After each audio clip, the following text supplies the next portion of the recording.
A rachadura definitiva aconteceu naquela fatídica noite de dezembro, após a conquista da Copa Continental.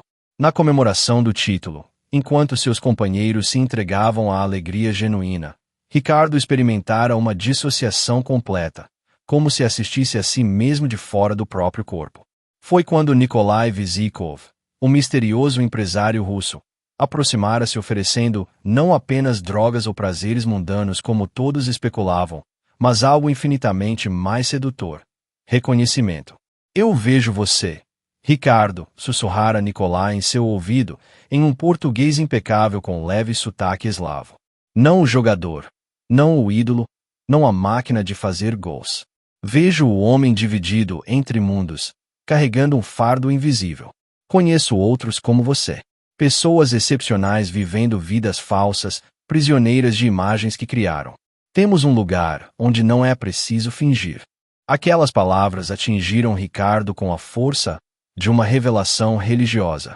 Pela primeira vez em 15 anos, sentiu-se verdadeiramente visto, não admirado, não idolatrado, mas compreendido em sua fragmentação essencial. O cartão preto com o endereço do Nebula, que Nikolai deslizara discretamente em seu bolso, pesava mais que todas as medalhas que já receberá.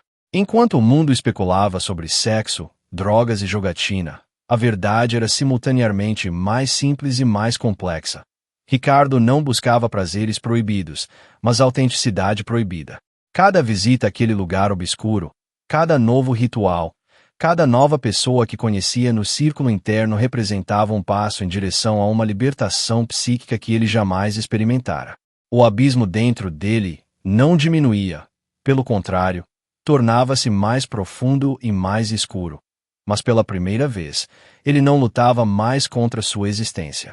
Abraçava-o como parte constitutiva de sua identidade fragmentada. No vestiário antes de seu último jogo, Ricardo mirara longamente sua camisa pendurada com o número 10 e seu nome bordado em letras douradas. Seus olhos, já diferentes daqueles que sorriam em outdoors pela cidade, fixaram-se no próprio sobrenome como se fosse escrito em uma língua estrangeira.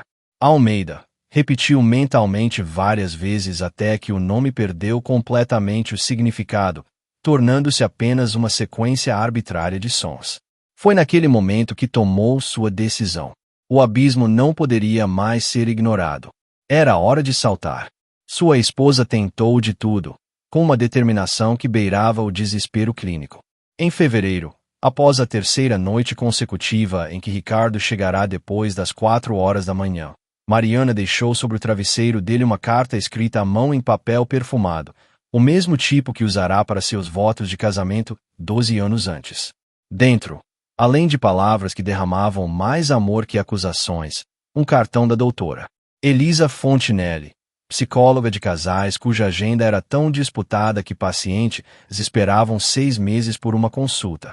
Mariana puxara cordões, implorara amigos em comum, oferecerá o triplo do valor da consulta para conseguir um horário na semana seguinte. Terapia. Ricardo questionou com um sorriso enviesado quando finalmente leu a carta, às 15 horas, ao despertar. Para quê? Somos perfeitos aos olhos do mundo. Mesmo assim, talvez movido por uma réstia de culpa ou pelo último resquício de amor, compareceu à sessão inicial. No consultório decorado em tons neutros na Avenida Paulista, Ricardo e Mariana sentaram-se em extremos opostos do sofá bege, uma metáfora visual do abismo que os separava. A doutora Fontinelli, com seus 34 anos de experiência tratando celebridades em crise, notou imediatamente a linguagem corporal.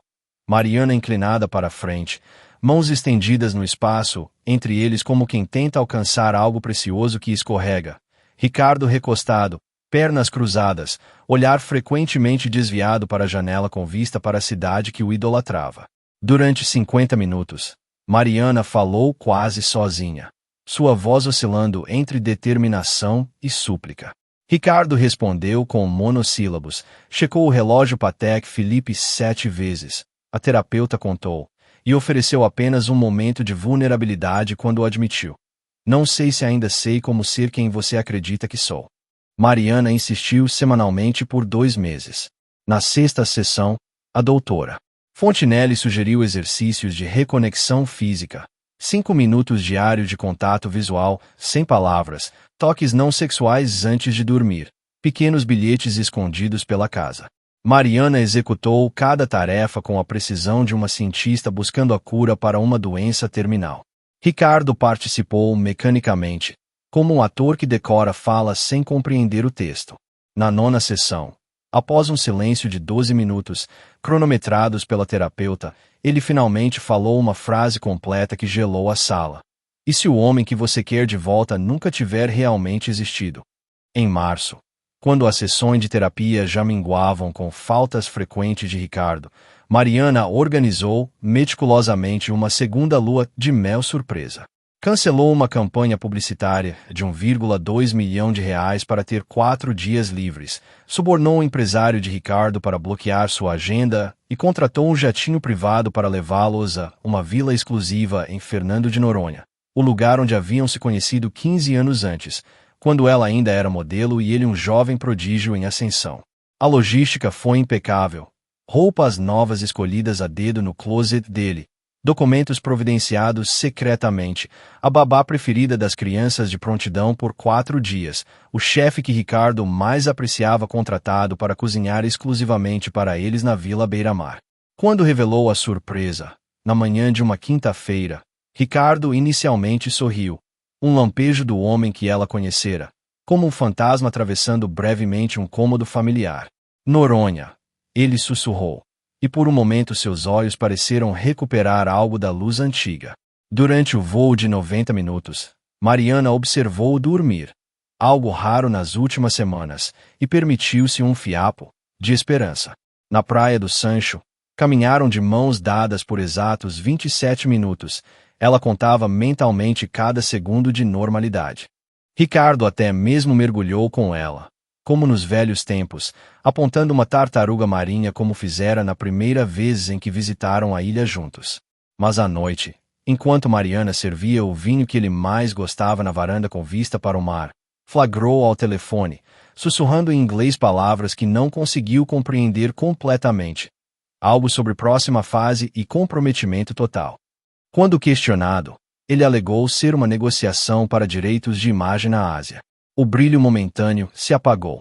Nas 72 horas seguintes, Ricardo esteve fisicamente presente mas mentalmente ausente, um turista em seu próprio casamento, educado mas distante, como um estranho que aceitou carona para um destino que não era o seu. No último dia, em Noronha, desesperada, Mariana tentou reconectá-lo através da intimidade física. Vestiu a lingerie francesa que sabia ser a preferida dele, preparou o quarto com as mesmas velas aromáticas de sua primeira noite juntos, colocou na playlist as músicas que marcaram o início do relacionamento. Ricardo não rejeitou suas investidas, seria fácil se o tivesse feito. O que aconteceu foi infinitamente pior. Fez amor com ela como um ator talentoso interpreta um papel, tecnicamente impecável mas emocionalmente ausente.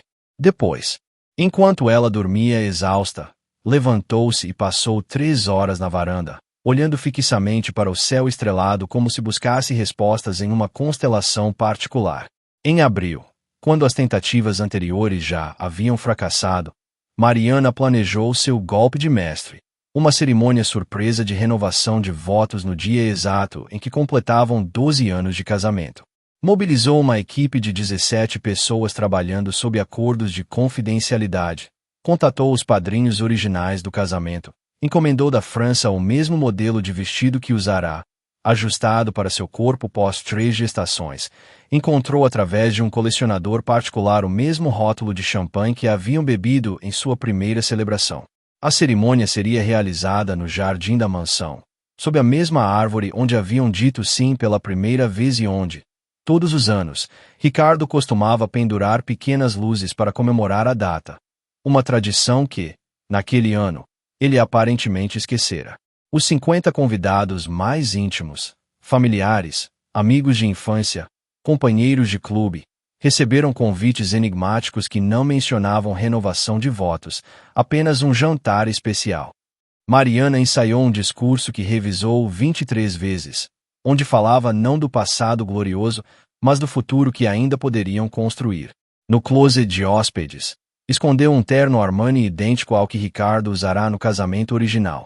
Nas semanas anteriores, ampliou a dose diária de Lexapro receitada por seu psiquiatra particular. Precisava estar emocionalmente estável para a performance pública que estava prestes a executar. Na tarde do aniversário, quando tudo estava meticulosamente preparado e os primeiros convidados chegariam em 2 horas, recebeu uma mensagem de texto de Ricardo. Reunião de emergência com Nicolai. Chego para o jantar, mas atraso uns 40 minutos. Nenhuma menção à data especial. Nenhum emoji comemorativo. Nenhuma desculpa elaborada.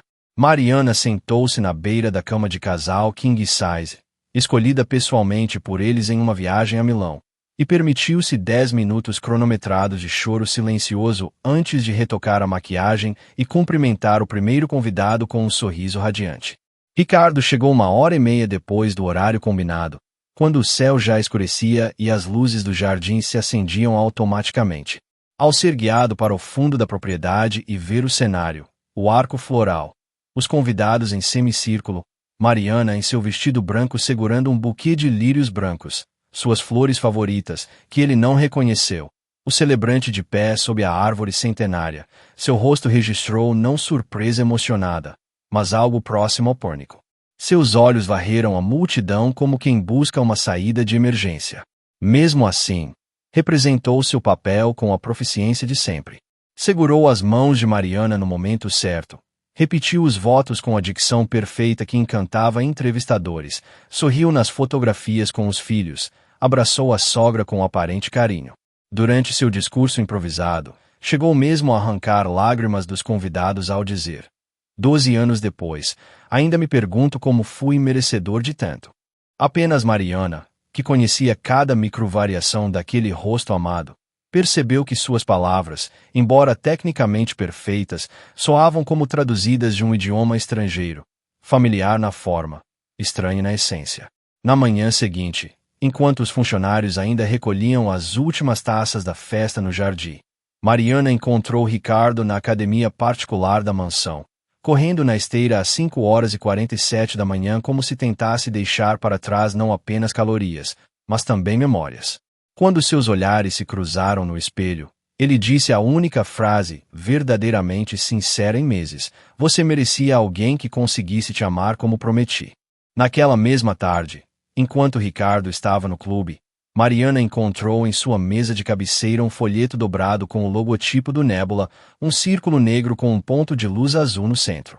Dentro, uma única frase impressa em letras prateadas: a verdadeira liberdade começa quando suas máscaras caem.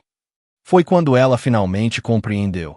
Nada do que fizesse traria de volta o homem por quem havia se apaixonado, porque talvez ele nunca tivesse realmente existido fora de sua dedicada imaginação.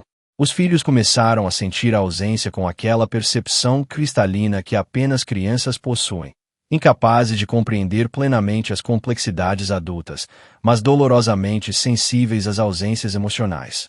Miguel, o primogênito de apenas 8 anos, era o mais afetado. Nascido sob os holofotes, com seu nascimento anunciado em capas de revistas e sua primeira chuteira dourada em miniatura presenteada por um patrocinador esportivo, sempre tivera uma conexão quase transcendental com o pai. Desde os 4 anos, Ricardo levava religiosamente aos sábados para o campo particular nos fundos da mansão, onde passavam exatas 2 horas praticando cobranças de falta, dribles e cabeçadas, o ritual sagrado deles, imperturbável mesmo durante temporadas internacionais. Em janeiro, Ricardo perdeu o primeiro sábado, alegou uma reunião de emergência com patrocinadores. Em fevereiro, faltou a 3 sessões consecutivas. Em março, o ritual praticamente deixou de existir. Miguel, metódico como o pai, começou a documentar as ausências em um pequeno caderno de capa dura com estampas de super-heróis, fazendo um X vermelho nos dias em que o treino não acontecia. Na página 17, preenchida quase inteiramente por cruzes escarlates, escreveu com sua caligrafia ainda infantil: acho que papai não gosta mais de jogar comigo. A ferida se aprofundou quando Miguel foi selecionado para a equipe sub-9 do mesmo clube onde Ricardo era ídolo. Sua estreia como titular estava marcada para um domingo ensolarado de abril. Durante semanas, Ensaiou como contaria ao pai que usaria a camisa 10, como ele. Imaginou centenas de vezes o sorriso orgulhoso, talvez até lágrimas, quem sabe uma postagem especial nas redes sociais que tantos adultos valorizavam. Na véspera do jogo, durante o jantar, um dos raros momentos em que Ricardo ainda aparecia, embora frequentemente entretido com mensagens no celular, Miguel finalmente reuniu coragem. Pai, começou. Sua voz pequena quase inaudível entre o tilintar dos talheres de prata sobre porcelana italiana. Amanhã eu vou ser titular. Com a camisa 10. Ricardo ergueu os olhos brevemente do telefone. Que ótimo, campeão, respondeu, o sorriso não alcançando os olhos. Estou orgulhoso. Miguel ensaiara aquele momento mentalmente por dias. Na fantasia, seu pai explodiria em alegria, talvez até o erguesse sobre os ombros como fizera quando marcou seu primeiro gol no jardim. A realidade, aquele reconhecimento mecânico, quase ensaiado, deixou um gosto amargo que nem mesmo o sorvete de sobremesa conseguiu disfarçar. Você vai ver o jogo, né, pai? Insistiu, os olhos fixos na colher que agora empurrava o doce derretendo sem interesse. Claro que vou, Ricardo respondeu automaticamente, os dedos ainda deslizando pela tela do telefone. Que horas mesmo? 10 da manhã, respondeu Miguel, um fio de esperança ressurgindo. No campo principal do CT. Estarei lá. Às 9h43 do domingo, Miguel aguardava ansioso no vestiário, já equipado com o uniforme meticulosamente passado por Mariana na noite anterior. Seus pequenos olhos, réplicas exatas dos de Ricardo, esquadrinhavam constantemente a entrada do complexo esportivo, buscando a silhueta familiar do pai entre os outros adultos que chegavam. Às 9h57, quando o técnico da categoria de base reuniu os garotos para as últimas instruções, ele ainda olhava esperançoso para a porta. No túnel de acesso ao campo, enquanto os colegas pulavam animados, Miguel permanecia estranhamente quieto, como se reservasse sua energia para o momento em que avistasse o pai nas arquibancadas. Durante o aquecimento, correu até a lateral 3 vezes para verificar se Ricardo havia chegado. Às 10h28, quando o árbitro apitou o início da partida, a cadeira especial reservada para o ídolo do clube, uma cortesia do presidente que sabia do jogo do filho, permanecia vazia, destacando-se como uma acusação silenciosa entre os assentos ocupados por outros pais orgulhosos. Miguel jogou como nunca. Aos 17 minutos do primeiro tempo, marcou um gol que faria o pai orgulhoso. Recebeu na intermediária, driblou 2 adversários e finalizou no ângulo, exatamente como haviam praticado centenas de vezes naquele campo particular. Instintivamente, olhou para o lugar vazio nas arquibancadas antes de executar a comemoração característica de Ricardo, o dedo indicador apontado para o céu, seguido por um beijo no punho onde, no caso do pai, havia tatuadas as iniciais dos filhos. No vestiário após a vitória por 3-1, enquanto os outros meninos eram abraçados e fotografados por seus pais, Miguel sentou-se sozinho no canto, ainda completamente uniformizado enquanto todos já se trocavam. Quando o técnico Ricardo Gomes, ex-jogador que conhecia bem o peso de carregar aquele sobrenome, aproximou-se para parabenizá-lo pelo desempenho excepcional, o menino finalmente formulou a pergunta que martelava em sua cabeça durante toda a partida. Por que meu pai não vem mais me ver jogar futebol? A simplicidade brutal da pergunta, pronunciada com a voz embargada mas sem lágrimas, Miguel já aprenderá que homens de verdade não choram em público. Congelou o técnico, no lugar. Aquela frase, vinda de uma criança de 8 anos que acabará de jogar como um prodígio, espalhou-se rapidamente entre a comissão técnica das categorias de base. Em 24 horas, o diretor das divisões inferiores levou a situação ao conhecimento da alta cúpula do clube. O filho de seu principal astro, usando a mesma camisa lendária, havia performado excepcionalmente enquanto procurava nas arquibancadas vazias por um pai que não apareceu. Em casa, a situação deteriorava-se também com os outros filhos. Sofia, a do meio com seus perspicazes 5 anos, processava a ausência paterna de maneira diferente. Sempre a artista da família, começou a desenhar figuras familiares cada vez mais reveladoras. Suas criações iniciais de janeiro mostravam 5 pessoas de mãos dadas sob um sol sorridente, a representação clássica de uma família feliz. Em fevereiro, os desenhos começaram a mostrar apenas 4 figuras: Mariana, Miguel, ela própria e o pequeno Theo. Quando questionada pela professora da escola particular onde estudava, respondeu com a franqueza desconcertante típica de sua idade: papai agora mora no telefone dele. Em março, seus desenhos tornaram-se ainda mais simbólicos. A figura paterna aparecia sempre menor que as demais, frequentemente separada do grupo por algum elemento, uma árvore, uma cerca, ou simplesmente flutuando no canto superior do papel. Em abril, durante uma sessão de arte-terapia que Mariana providenciara discretamente, diagnosticada como apoio ao desenvolvimento expressivo para evitar estigmas, Sofia produziu uma imagem que a psicóloga infantil posteriormente anexou ao relatório confidencial enviado à mãe. Uma casa grande onde 4 figuras sorridentes ocupavam o interior aconchegante, enquanto uma quinta silhueta escura pairava do lado de fora, junto a um objeto retangular que a especialista identificou como a representação simbólica de um telefone celular. O pequeno Theo, apenas 2 anos recém-completados, manifestava sua percepção da ausência paterna de maneira ainda mais visceral. Sem vocabulário para expressar sentimentos complexos, reagia com alterações comportamentais que preocupavam a pediatra doutora Luísa Mendonça, que acompanhava os 3 desde o nascimento. Seu sono, antes regular e tranquilo, fragmentou-se em episódios interrompidos por choros inconsoláveis.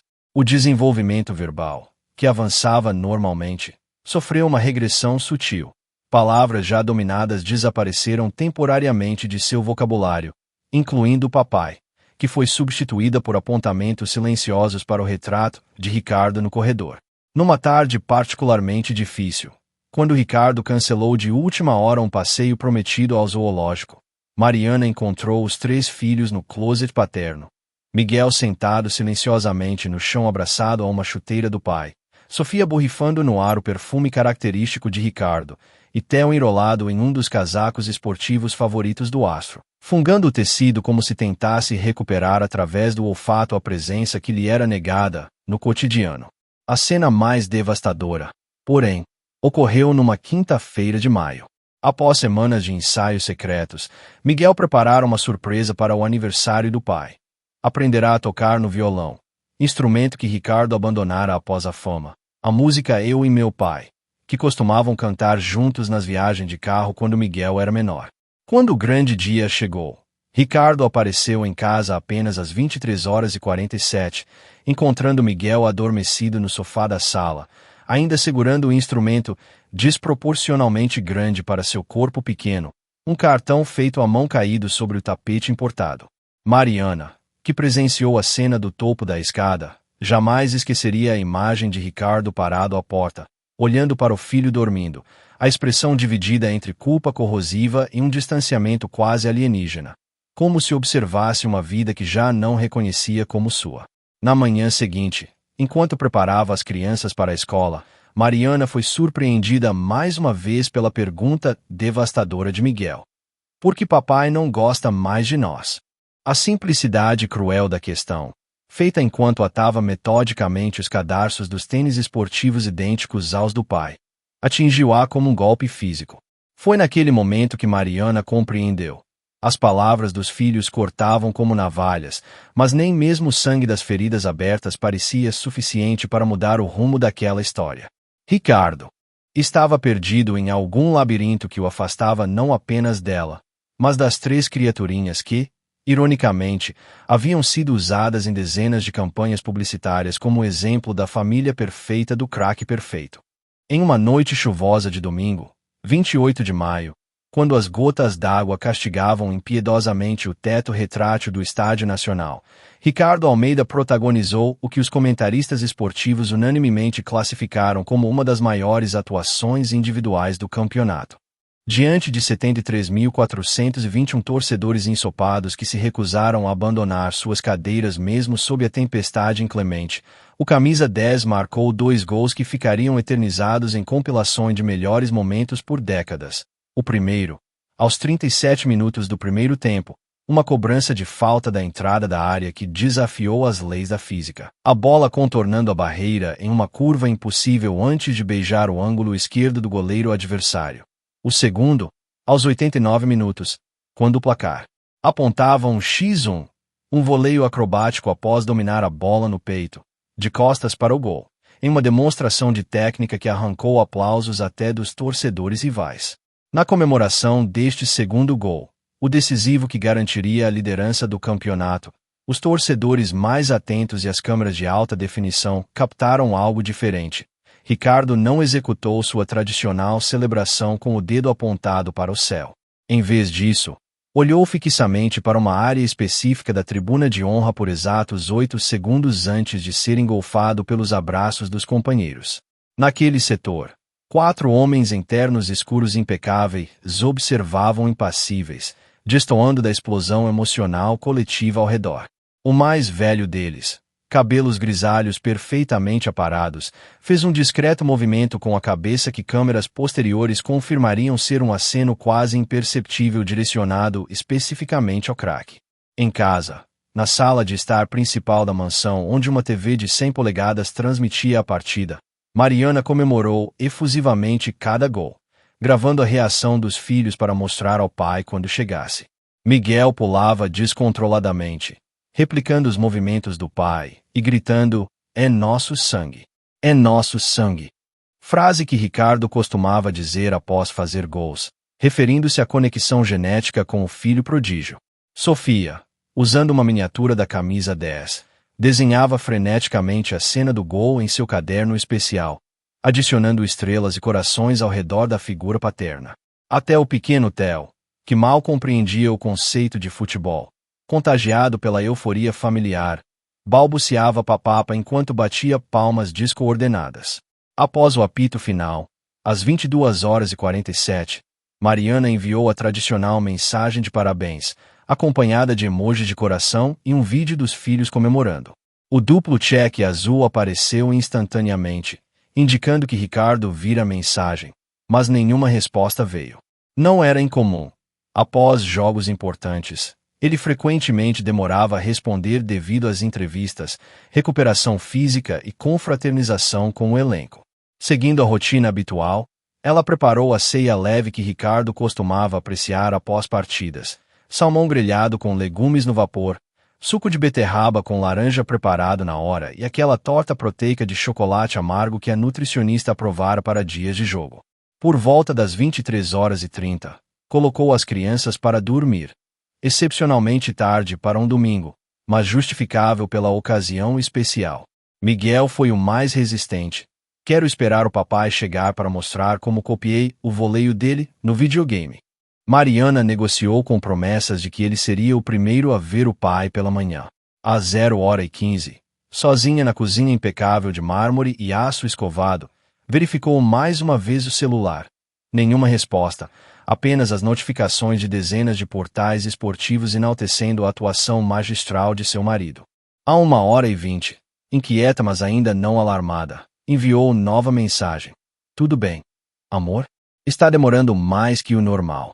Avise se vai atrasar muito. O duplo cheque azul apareceu, mas novamente sem resposta. Às 2h04, tentou uma ligação que foi diretamente para a caixa postal após 4 toques. Às 2h37, enviou mensagem para Juliano, o assessor pessoal que acompanhava Ricardo em todos os compromissos profissionais. Julie, o Ricardo está com você? Não consigo contato. A resposta veio apenas às 3h12. Última vez que vi ele foi saindo do vestiário às 23h10. Disse que ia para casa.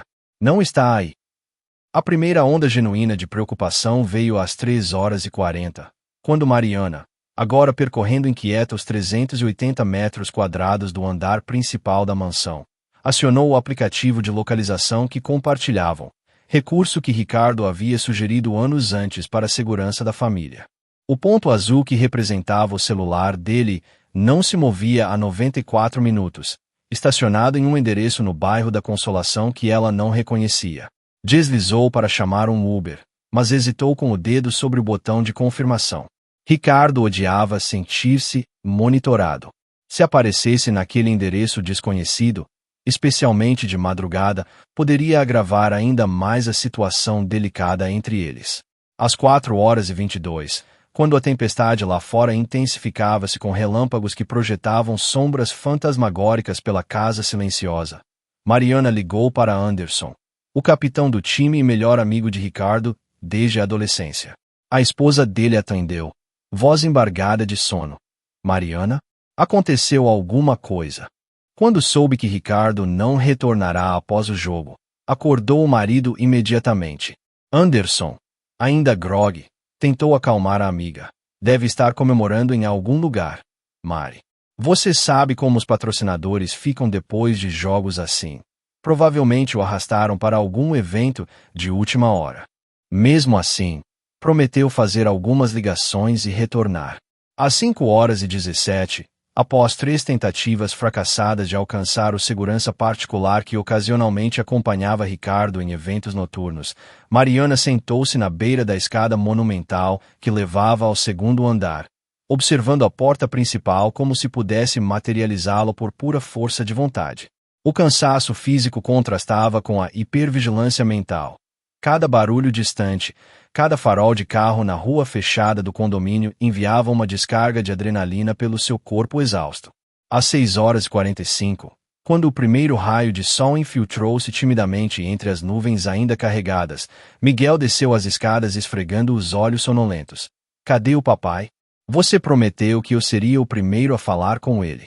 Mariana forçou um sorriso controlado. Papai teve um compromisso muito importante depois do jogo. Deve estar chegando. Nos 26 minutos seguintes, inventou uma complexa história sobre entrevistas internacionais e compromissos com patrocinadores estrangeiros para justificar a ausência. Miguel, aos 8 anos já conhecedor de todas as rotinas paternas, franziu o senho. Mas ele sempre volta depois dos jogos, mesmo quando faz entrevistas. Às 7h30, quando as 3 crianças já tomavam café da manhã sob o olhar vigilante da babá que notara o estado de nervosismo da patroa, Anderson retornou à ligação. Falei com todo mundo, Mari. Ninguém sabe onde ele está. O presidente do clube também está tentando contato desde as 7 horas porque tem aquela entrevista marcada para o programa esportivo às 10 horas.